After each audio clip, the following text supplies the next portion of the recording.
मेरे पास class 9th वाले बच्चों का बार बार यही मैसेज आ रहा है कि सर जिस प्रकार से आपने सोशल साइंस की तैयारी कराई है, प्लीज अब हिंदी सब्जेक्ट की तैयारी कराइए ताकि हिंदी में भी हम बेहतर स्कोर गेन कर सकें। तो लीजिए फाइनली अब मैं लेकर के आ चुका हूं हिंदी का प्रश्न पत्र आपके सामने।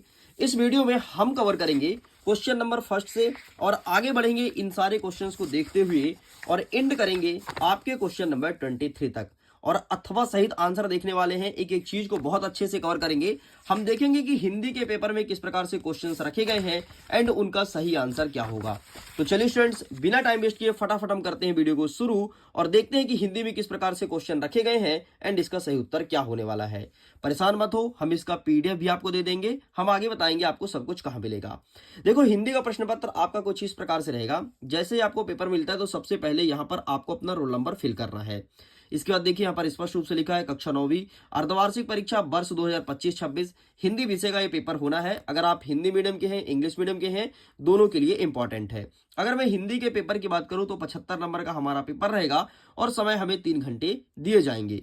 टोटल हमारे एग्जाम में 23 प्रश्न देखने को मिलेगा एंड यहाँ पर निर्देश लिखा है जैसे सभी प्रश्न को हल करना अनिवार्य है। 1 से लेकर के 5 तक हमें 30 वस्तुनिष्ठ प्रश्न देखने को मिलेगा और प्रत्येक प्रश्न रहेगा हमारे 1 अंक का। आगे बढ़ते हैं तो कुछ निर्देश और यहाँ पे लिखा है जैसे हमें कुछ 2 अंकीय प्रश्न देखने को मिलेगा, कुछ मिलेगा 3 अंकीय और कुछ 4 अंकीय क्वेश्चन देखने को मिलेगा। तो इस प्रकार से इंस्ट्रक्शन है, इंस्ट्रक्शन को ध्यान से पढ़िएगा।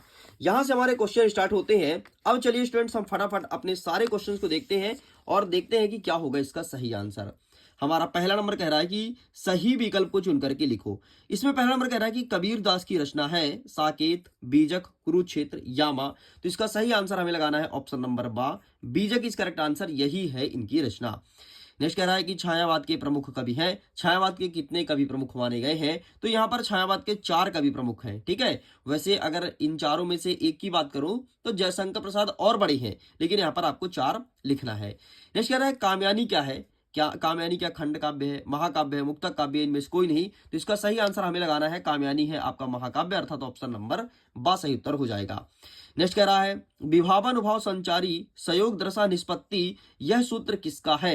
तो यहां पर आपको सही उत्तर लिखना है ऑप्शन नंबर बा, भरत मुनि का करेक्ट आंसर। ये सूत्र भरत मुनि ने दिया है और किसके लिए दिया है? तो रस के लिए दिया है। आगे कहता है नेक्स्ट हमारा प्रश्न नंबर 5, जहां किसी शब्द की आवृत्ति एक से अधिक बार हो परंतु हर बार उसका भिन्न अर्थ हो, वह कौन सा अलंकार होता है? तो वहां कहते हैं यमक अलंकार, है ना। मतलब शब्द एक बार आए, शब्द सॉरी एक या एक से अधिक बार आए लेकिन उसका अर्थ हर बार अलग अलग हो, वहां पर यमक अलंकार हो जाएगा। नेक्स्ट क्वेश्चन हमारा कह रहा है 6वां नंबर, किसी भी बात पर अतिरिक्त बल देने के लिए जिन शब्दों का प्रयोग करते हैं उसे क्या कहते हैं? तो उसे कहते हैं निपात शब्द, अर्थात ऑप्शन नंबर सा आपका सही उत्तर हो जाएगा। आगे बढ़ते हैं प्रश्न क्रमांक 2 की तरफ, जिसमें कह रहा है रिक्त स्थान की पूर्ति करो। पहला नंबर कहता है कि लेखिका महादेवी वर्मा के बाबा फारसी और डैश डैश डैश भाषा के जानकार हैं। तो इनके बाबा जो थे फारसी और उर्दू भाषा के जानकार हैं, तो यहाँ पर आपको उर्दू लिखना है। नेक्स्ट कह रहा है कि संचारी भाव की संख्या कितनी होती है? तो 33 होती है। नेक्स्ट कह रहा है कि सच्चे प्रेमी को जब प्रेमी मिल जाती है तो सब विष क्या हो जाता है? तो सब विष अमृत हो जाता है, तो यहाँ पर आपको अमृत लिखना है। एंड चौथा नंबर कह रहा है कि महाकाव्य में जीवन का कैसा चित्रण होता है? तो संपूर्ण चित्रण होता है या फिर समग्र चित्रण होता है, ये चीज हमें लिखना था। तो इस प्रकार से यहां तक होता है कंप्लीट। आगे बढ़ते हैं, हमारा नेक्स्ट 5वां नंबर कह रहा है कि पात्रों के संवाद से प्रस्तुत रचना क्या कहलाती है? तो इसे कहते हैं संवाद लेखन। क्या क्या लिखते हैं? संवाद लेखन। तो यहां पर लिखना है संवाद और ये कर देना है लेखन। नेक्स्ट हमारा क्वेश्चन कह रहा है 6वां नंबर कि रीढ़ की हड्डी एकांकी में कुल कितने पात्र हैं? तो कुल 6 पात्र हैं, तो यहां पर आपको 6 लिख देना है। आगे बढ़ते हैं नेक्स्ट प्रश्न क्रमांक 3, इसमें कह रहा है सत्य सत्य लिखो। पहला नंबर कहता है लेखिका मृदुला गर्ग ने अपने नानी को देखा था। तो क्या देखा था? नहीं। लेखिका मृदुला गर्ग ने अपने नानी को नहीं देखा था, तो यहां पर आपको असत्य लिखना है। नेक्स्ट कह रहा है जिसके कारण मन में भाव जागृत होता है क्या उसे आलम्बन कहते हैं? बिल्कुल सही हो जाएगा। नेक्स्ट कहता है कि कामयानी के रचयिता क्या तुलसीदास है? नहीं, कामयानी के रचयिता तो जयशंकर प्रसाद है। नेक्स्ट कह रहा है कि दंड का विलोम क्या सजा होता है? नहीं, जो सजा है ना वो इसका पर्यायवाची है, विलोम नहीं है। नेक्स्ट कह रहा है कि नानी के मन में देश के आजादी के प्रति जुनून था, तो ये बात बिल्कुल सही हो जाएगा। एंड शंकर बाबू वीकेंड में घर आए थे, तो ये आपका गलत हो जाएगा। इस प्रकार से केवल आपका दूसरा और 5वां सही है, बाकी सब कुछ गलत है। आगे बढ़ते हैं प्रश्न क्रमांक 4 की तरफ। इसमें कह रहा है कि सही जोड़ी को बनाइए। पहला नंबर आपका कह रहा है वाक, तो इसका सही आंसर हो जाएगा आपका कश्मीरी कवित्री, तो इससे मैच कर देंगे। नेक्स्ट कह रहा है कि सब विष, तो सब विष अमृत होए, तो इससे मैच कर देना है। नेक्स्ट हमारा कह रहा है कि क्यों गाती है, तो इसका सही आंसर आपको क्या करना है, कोकिला कर देना है। क्यों गाती है तो कोकिला हो जाएगा। नेक्स्ट कहता है ग्रामश्री, तो इसका सही आंसर हो जाएगा आपका सुमित्रा नंदन पंत। सर्वेश्वर दयाल शर्मा, तो इसका सही आंसर आपको लगाना है बाल पत्रिका पराग। एंड कृष्ण भक्ति, तो यहाँ पर आपको लगाना है मीरा। इस प्रकार से आपका सही जोड़ी होता है कंप्लीट। चलिए आगे बढ़ते हैं प्रश्न नंबर 5 की तरफ। इसमें कह रहा है कि एक वाक्य में उत्तर दीजिए। पहला नंबर कह रहा है कि गांव में शहरी मेहमान मतलब दामाद की तरह सज धज कर कौन आया था, तो यहाँ पर आपको मेघ लिखना है। ठीक है, मेघ आया था सज धज करके। नेक्स्ट कह रहा है प्रबंध काव्य के भेद का नाम लिखो, तो प्रबंध काव्य के 2 भेद होते हैं। ठीक है, तो यहाँ पर आपको 2 कर देना है। नेक्स्ट कह रहा है कि रसाक्तम वाक्यम अर्थात रसयुक्त वाक्य ही क्या है, तो यहाँ पर आपको काव्य लिखते हैं। रसयुक्त वाक्य ही क्या है, काव्य है। नेक्स्ट कह रहा है कि संस्मरण किसे कहते हैं, तो सिंपल सा, किसी भी चीजों को आंखों देखा वर्णन करना संस्मरण कहलाता है। मतलब किसी चीज को तुमने आंखों से देखा, उसका वर्णन कर दिया, वो तुम्हारा संस्मरण कहलाएगा। नेक्स्ट कह रहा है कि समास कितने प्रकार के होते हैं, तो समास 6 प्रकार के होते हैं। नेक्स्ट कह रहा है कि लेखिका की परदादी ने मंदिर में जाकर क्या मन्नत मांगी थी, तो उसे वो चाहती थी कि जो हमारी बहू है उसकी लड़की हो, तो लड़की होने की मन्नत मांगी थी। आपको यहाँ पर लिखना है लड़की होने की मन्नत मांगी थी।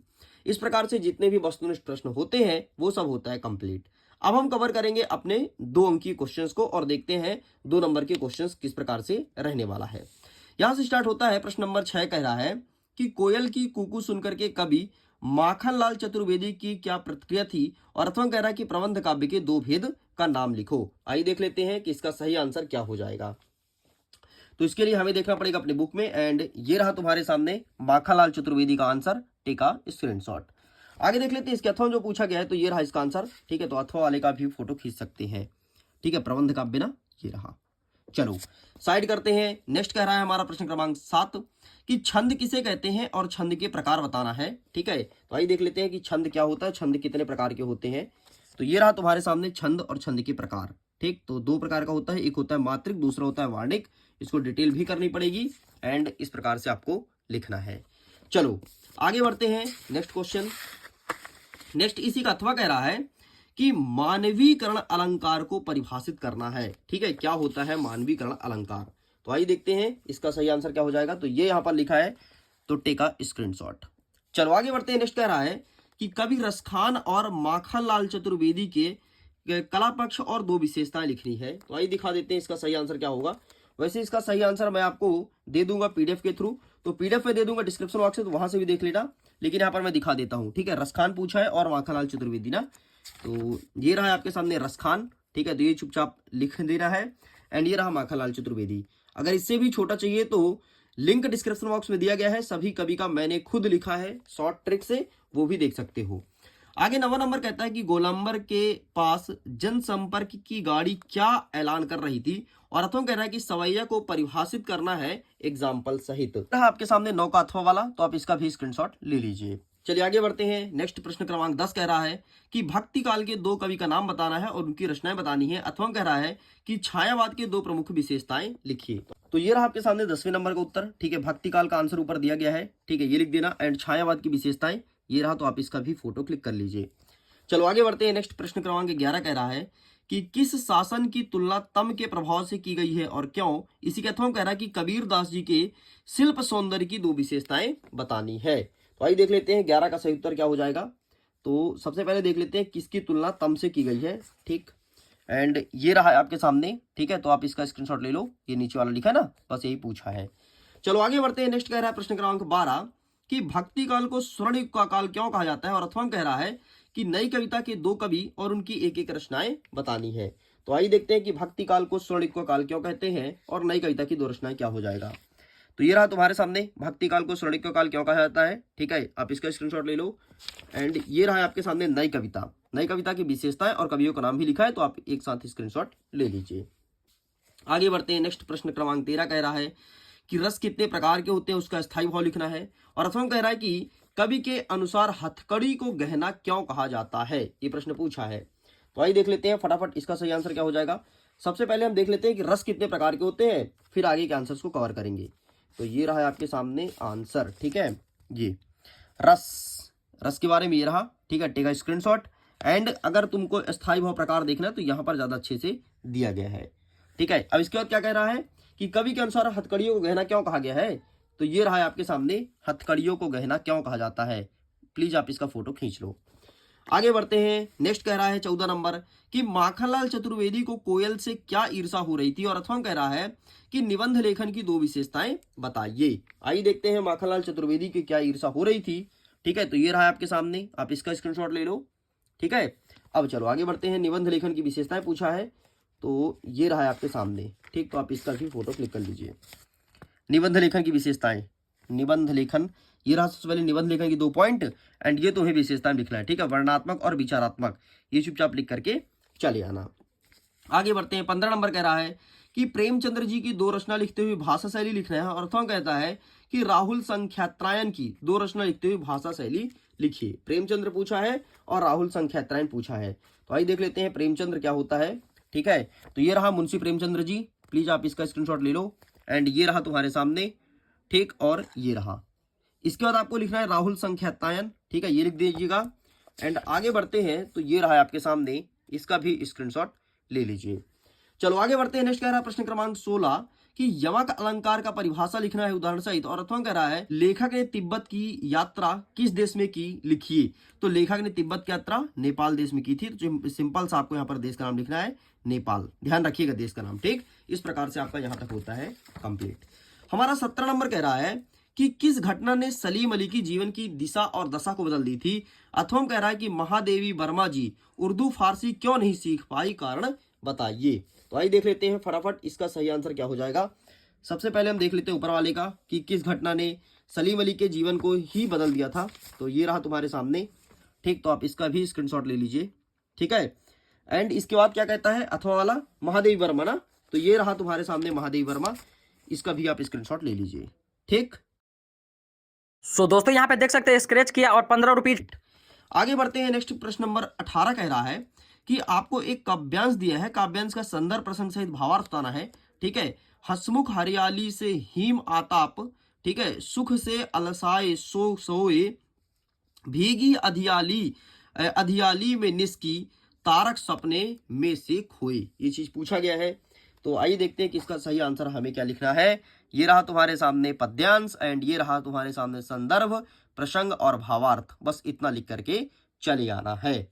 आगे बढ़ते हैं, नेक्स्ट इसी के अथवा कह रहा है ऊंचे कुल का जामिए जे, करनी ऊंच न होई, सुबरन कलश सुर भय, साधु निंदा सोई। ये चीज पूछा गया है। तो इसका आंसर आपको ये यहां पर दिया गया है। ठीक, ये ऊंचे कुल में जामिए। तो आप इसका स्क्रीनशॉट ले लो। देखो 22 में पूछा है, 23 में पूछा है, 24 में पूछा है। ठीक है, चलो आगे बढ़ते हैं, नेक्स्ट कह रहा है 19 नंबर। 19 नंबर कह रहा है कि अब आपको एक गद्यांश देगा, गद्यांश का संदर्भ प्रसंग सहित भावार्थ लिखना है। हम संस्कृति अस्मिता की बात कितनी करें, ठीक है, परंपराओं का अवमूल्यन हुआ है, इस प्रकार से लिखा गया है। तो चलिए फटाफट हम देख लेते हैं कि इसका सही आंसर क्या हो जाएगा। तो ये रहा तुम्हारे सामने हम संस्कृत की अस्मिता। ठीक है, तो संदर्भ प्रसंग और व्याख्या ये रहा, बस ये तुम्हें चिपका देना है। आगे बढ़ते हैं, अथवा में कह रहा है कि जानवरों में गधा सबसे ज्यादा बुद्धिमान समझा जाता है। ठीक है, तो अब इसका भी हमें संदर्भ प्रसंग और भावार्थ बताना है। तो आइए देखते हैं जानवरों में गधा बुद्धिमान है तो क्यों। ठीक है, तो ये रहा तुम्हारे सामने संदर्भ और प्रसंग और ये रहा तुम्हारे सामने भावार्थ। आगे बढ़ते हैं, नेक्स्ट हमारा 20वां नंबर कह रहा है कि किसी एक विषय पर अनुच्छेद लिखिए। यातायात के नियम पर, जल है तो कल है, जीवन में पुस्तक की उपयोगिता और अपने गांव व शहर पर। ठीक है, तो आइए देखते हैं कि इसका सही आंसर क्या हो जाएगा। तो ये रहा तुम्हारे सामने आंसर। टेक अ स्क्रीनशॉट, आप इसका भी फोटो ले सकते हैं। ठीक है, एकता वाला ना, तो एकता वाला ये रहा तुम्हारे सामने। और क्या क्या दिया, यातायात का नियम, तो यातायात भी दिखा देता हूँ भाई। और क्या क्या दिया है, जल है तो कल है। ठीक है, तो सब चीज को दिखा देता हूँ। ये देखो जल है तो कल है, बाकी यातायात हमारे बुक में नहीं है। ठीक है, आप अपने बुक से देख लीजिएगा। चलो आगे बढ़ते हैं, नेक्स्ट कह रहा है प्रश्न क्रमांक 21 कि आपको गद्यांश को पढ़ना है और नीचे जो प्रश्न पूछा है उसका उत्तर देना है। तो गद्यांश को देख लो कि इस प्रकार से है। ठीक है, और ये पूरा पूरा लिखा है गद्यांश। अब इसका यहां से क्वेश्चन स्टार्ट होता है। क्या कहता है पहला नंबर की ध्वनि प्रदूषण क्या है। तो सिंपल सा 80 डेसिबल से अधिक की ध्वनि शोर मानी जाती है। बस इतना तुम्हें लिखना है, ये हो जाएगा तुम्हारे पहले नंबर का आंसर। नेक्स्ट कह रहा है कि उपर्युक्त अनुच्छेद का सारांश क्या है।